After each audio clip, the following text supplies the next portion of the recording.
Flying might seem routine these days. You check in, go through security, board the plane, buckle up, and wait for takeoff. But behind the calm voice of the captain, the friendly smiles of the crew, and those in-flight snacks, there's an entire hidden world in the sky, a world filled with secrets.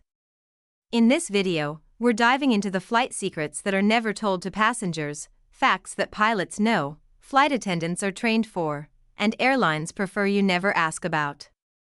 Buckle up, because what you're about to learn might just change how you feel about flying forever. Let's take off. Why the cabin lights really dim during takeoff and landing. Have you ever noticed how the cabin lights dim during takeoff or landing, especially on night flights? It's not just to create a calming atmosphere, it's a safety measure. In case of an emergency evacuation, your eyes need to adjust quickly to the outside lighting conditions. By dimming the cabin, the crew is helping your vision adapt to potential darkness, so you can see better and move faster if necessary. It's a small procedure that could one day save your life, though most passengers are unaware of it. Planes often fly with broken parts. Airplanes are some of the most advanced machines in the world, but that doesn't mean they're always in perfect condition.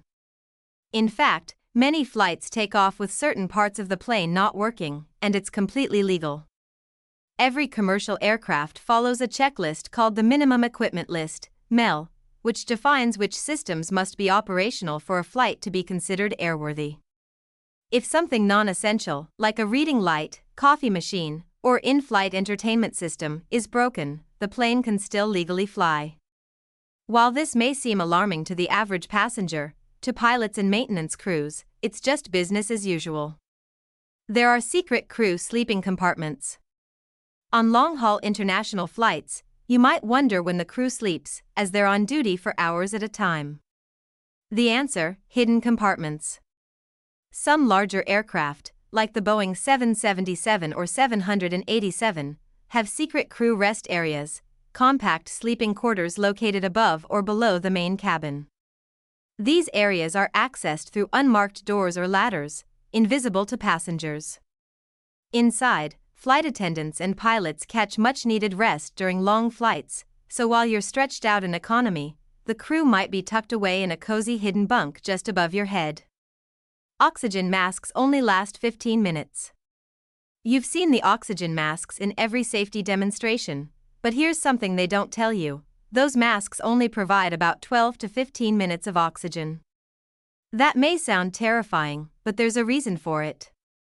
If a plane loses cabin pressure, the pilot's first priority is to descend to a breathable altitude, usually under 10,000 feet, as quickly and safely as possible. The descent typically takes only a few minutes, so the oxygen masks are there to help you stay conscious during the drop. What's more important than the oxygen time is your reaction time. You only have a few seconds to put on the mask before hypoxia sets in. If it ever happens, forget everything else, just grab the mask and breathe. The water on planes might be contaminated. Think twice before drinking tap water on a plane, including tea and coffee, which are often made using onboard water tanks. The problem? Those tanks are rarely cleaned thoroughly. Multiple studies and airline audits have shown that the water tanks can contain bacteria, including E. coli. While the water meets airline standards, some flight attendants refuse to drink it.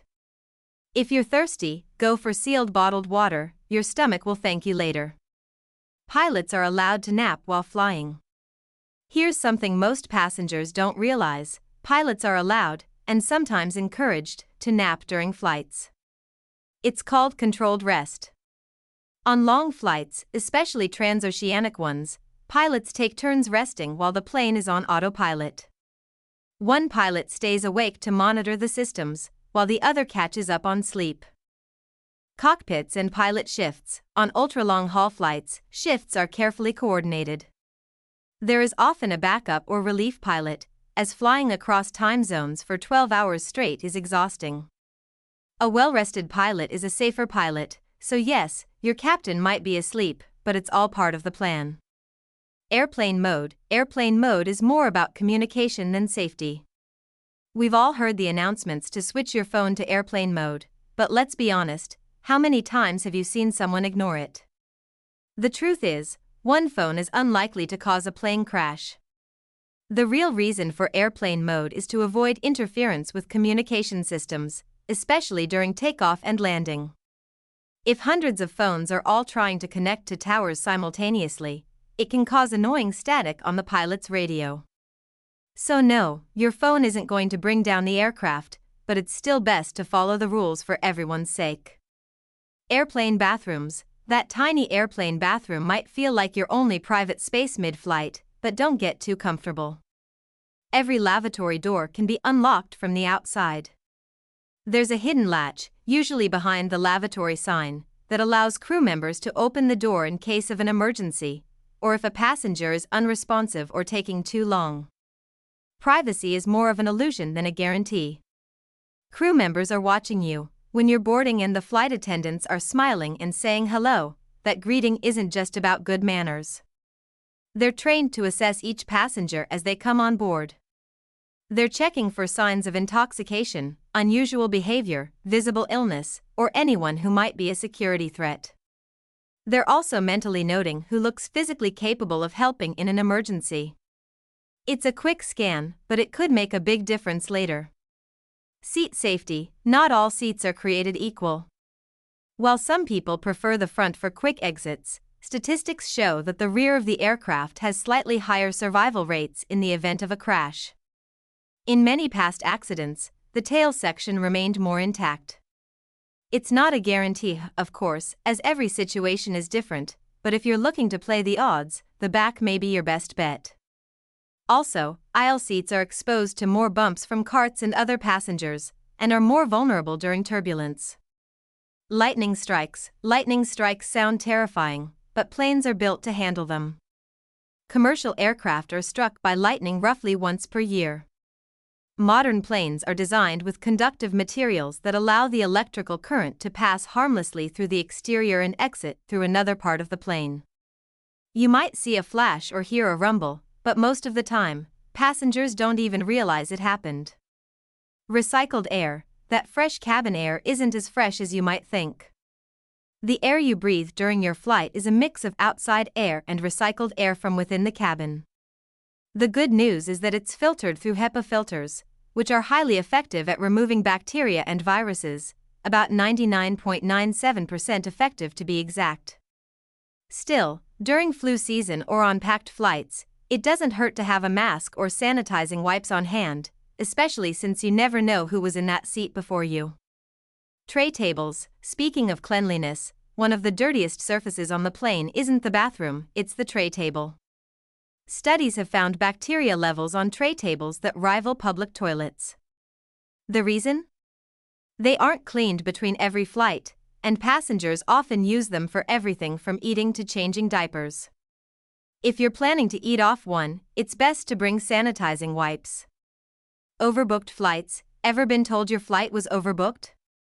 It wasn't an accident, it was a business tactic. Airlines overbook flights on purpose, knowing that a certain percentage of passengers will not show up. When everyone does show up, they start offering vouchers or bumping passengers. It's a calculated risk that increases profits, but it can also ruin someone's travel plans in an instant. Protocols for deaths mid-flight. What happens if someone dies on a plane? It's rare, but it does happen.